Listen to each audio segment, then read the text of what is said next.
نحمدہ ونصلی ونسلم علی رسولہ الکریم اما بعد فبسم اللہ الرحمن الرحیم۔ محترم و معظم ناظرین و سامعین کرام، کل ہم نے دراصل میں مشابہ مبنی الاصل کو شروع کیا تھا، تو مشابہ مبنی الاصل کی 8 قسمیں ہم نے پڑھی تھی، جس میں سے اسمائی موصولات کے بارے میں وضاحت آپ کے سامنے آ گئی تھی۔ اب آج جس ٹاپک اور جس موضوع پر ہم گفتگو کرنے جا رہے ہیں وہ ہے مشابہ مبنی الاصل کی دوسری قسم اسمائی اشارات۔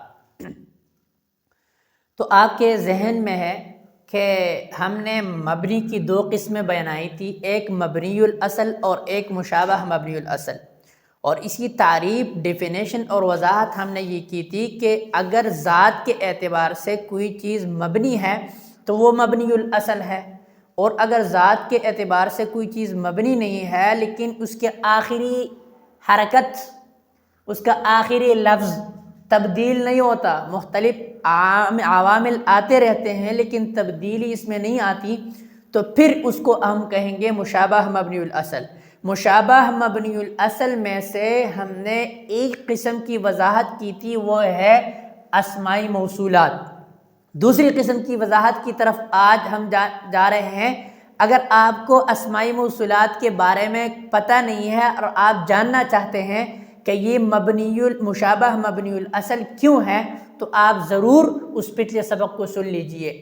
تو آج ہم بات کرنے جا رہے ہیں، وضاحت کرنے جا رہے ہیں اسمائی اشارات کی۔ تو اسمائی اشارات دراصل میں ان چیزوں کو کہا جاتا ہے جن کے واسطے سے کسی چیز کی طرف اشارہ کیا جاتا ہے، اس کو اسمائی اشارات کہتے ہیں۔ ہم کہتے ہیں اردو میں، ہم کہتے ہیں یہ وہ یہ چیز وہ چیز، تو یہ اسمائی اشارات ہے۔ عربی میں اس کے لیے مختلف الفاظ استعمال کیے جاتے ہیں، مذکر کے لیے الگ، مؤنث کے لیے الگ، واحد کے لیے الگ، تثنیہ جمع کے لیے الگ۔ اس کی بھی میں وضاحت کرنے جا رہا ہوں۔ تو سب سے پہلی بات یہ ہے کہ اسمائی اشارات وہ الفاظ ہے، وہ کلمات ہے جن کے واسطے سے کسی چیز کی طرف اشارہ کیا جاتا ہو۔ مثلا ہم کہتے ہیں یہ، تو یہ کے لیے ھذا آتا ہے، ھذا کتاب، ھذا الکتاب، یا وہ کتاب، تو اس کے لیے ذالک الکتاب معنی، ذالک الکتاب۔ تو اس کو سمجھ لیجئے۔ تو پھر اشارہ کی 2 قسمیں ہیں۔ ایک اردو میں بھی ہم کہتے ہیں قریب چیز کی طرف کبھی اشارہ کرتے ہیں، کبھی دور چیز کی طرف اشارہ کرتے ہیں، نزدیک چیز کی طرف کبھی اشارہ کرتے ہیں، کبھی دور چیز کی طرف اشارہ کرتے ہیں۔ اگر نزدیک چیز، قریب چیز کی طرف اشارہ کیا جاتا ہے اس کو کہتے ہیں اشارہ قریب۔ اگر دور کسی چیز کی طرف اشارہ کیا جاتا ہے تو اس کو کہا جاتا ہے اشارہ بعید، اشارہ بعید۔ تو اشارہ قریب یعنی قریب چیز کی طرف اشارہ کرنے کے لیے الگ الفاظ ہیں، اور دور چیز کے طرف اشارہ کرنے کے لیے الگ الفاظ ہیں۔ تو اور مذکر و مؤنث کی بھی اس میں فرق ہے۔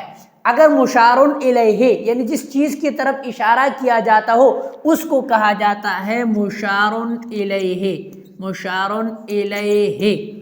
اور یہ جو کلمات ہیں اس کو کہتے ہیں اسم اشارہ، اسم اشارہ، اسم اشارہ، اسم اشارہ کا جمع اسمائی اشارات آتا ہے۔ تو دیکھو اسم اشارہ یہ کلمات جتنے بھی ہیں نا، یہ الفاظ ھذا، ھذان، ھذہ، ھاتان، ھؤلاء، تلک، تان، کذالک، ذالک، اولئک، یہ اسمائی اشارات ہیں۔ ابھی اسمائی اشارات کو آپ سمجھ لیجئے کہ ھذا آتا ہے مذکر کے لیے اور ایک یعنی واحد کے لیے، ھذان آتا ہے مذکر کے لیے، قریب کے لیے، یعنی قریب کسی چیز ہو وہ مذکر ہو اور اس کی طرف آپ اشارہ کرنے جا رہے ہو، 2 چیزیں ہو، تو آپ ھذانی لے کے آؤ گے۔ میں انشاءاللہ تعالی مثالوں سے سمجھاؤں گا، صرف آپ یوں سمجھ لیجئے کہ ایک کے لیے ھذا، 2 کے لیے مذکر کے لیے ھذانی، اور ایک واحدہ کے لیے، یعنی اگر مشار الیہ ایک ہے اور وہ مؤنث ہے تو اس کے لیے ھذہ، اور اس طرح تثنیہ مؤنث کے لیے ھاتان، ھاتان، اور اس طرح دونوں اشارہ قریب ہو، مذکر ہو یا مؤنث، اس سے کوئی سروکار نہیں ہے۔ اس کے لیے ھؤلاء آتا ہے، مذکر و مؤنث دونوں جمع کے لیے۔ مذکر و مؤنث دونوں کے لیے جمع ہو، جمع مذکر و مؤنث. آپ سمجھ گئے؟ تو اچھا اس کی مثالیں بھی سمجھ لیجئے. اس کی مثالیں یہ ہے کہ ہذا مثلا ہم کہتے ہیں ہذا رجل، یہ ایک مرد، یہ ایک مرد. ہذانی رجلان، یہ دو مرد. ہذہ امرأۃ، یہ ایک عورت. ہاتان امرأتان، وہ یہ دو عورتیں. مثلا ہؤلاء رجال، یہ سب مرد. یا ہؤلاء امرأۃ یا نساء، یہ سب عورتیں. تو امید ہے آپ لوگوں کو اشارہ قریب سمجھ میں آ گیا ہوگا. پھر سے سمجھ لیجیے، ایک واحد اگر مشار الیہ یعنی جس چیز کی طرف آپ اشارہ کرتے ہو اگر واحد ہے، ایک ہے، تو اس کے لیے ھذا، مثلا ھذا رجل، یہ ایک مرد. ھذا اگر تثنیہ ہے، دو ہے، تو اس کے لیے اور مذکر ہے تو اس کے لیے آپ لے کے آؤ گے ھذان رجلان، یہ دو مرد. اور اگر مؤنث ہے تو اس کے لیے ھذہ امرأۃ، یہ ایک عورت. اور اگر تثنیہ ہے یعنی دو ہے تو اس کے لیے ہاتان امرأتان. اور اگر جمع ہے، مذکر ہے یا مؤنث، اس کے لیے لے کے آؤ گے ہؤلاء رجال یا ہؤلاء نساء، یعنی یہ سب مرد اور یہ سب عورتیں. اچھا یہ تو اشارہ قریب کے بارے میں ہم نے بات کی. ابھی اشارہ بعید کی طرف جا رہے ہیں. تو اشارہ بعید کے لیے مذکر کے لیے الگ الفاظ، مؤنث کے لیے الگ الفاظ استعمال ہوتے ہیں. تو لہٰذا اس کے لیے اگر واحد ہے اور مؤنث ہے، واحدہ مؤنث، ایک ہے اور مؤنث ہے، تو اس کے لیے تلک آتا ہے، تلک. اور بعید ہے، مثلا تلک کراست، وہ کافی. تانکہ یہ تثنیہ مؤنث کے لیے آتا ہے. مثلا تانکہ امرأتان، وہ دو خواتین. اور اگر مذکر ہے اور واحد ہے تو اس کے لیے ذالک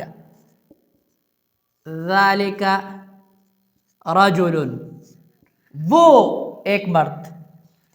اور اگر مذکر ہے اور تثنیہ ہے تو اس کے لیے، اور بعید ہے، دور ہے، تو اس کے لیے ذالک رجلان، وہ دو مرد. اور یہ اولئک دونوں کے لیے آتا ہے، مذکر ہو یا مؤنث، اس سے کوئی سروکار نہیں ہے، لیکن ہو جمع تو اس کے لیے آتا ہے اولئک. مثلا اولئک رجال یا اولئک نساء، وہ سب مرد، وہ سب عورتیں. تو امید ہے آپ حضرات کو یہ اشارہ قریب اور اشارہ بعید، اس کے لیے جتنے الفاظ استعمال کیے جاتے ہیں آپ لوگوں کو سمجھ میں آ گئے ہوں گے. ابھی ایک بات سمجھ لیجئے، اس سے بہت بڑی غلط فہمی تمہاری دور ہوگی. نقطے کی بات بتانے جا رہا ہوں. قرآن مجید میں کبھی کبھی اشارہ قریب اشارہ بعید کی جگہ استعمال ہوتا ہے، اور کبھی اشارہ بعید اشارہ قریب کی جگہ استعمال ہوتا ہے. تو یہ آپس میں استعمال ہوتے ہیں کئی نقطوں کی وجہ سے. اس میں کوئی نقطہ ہوتا ہے.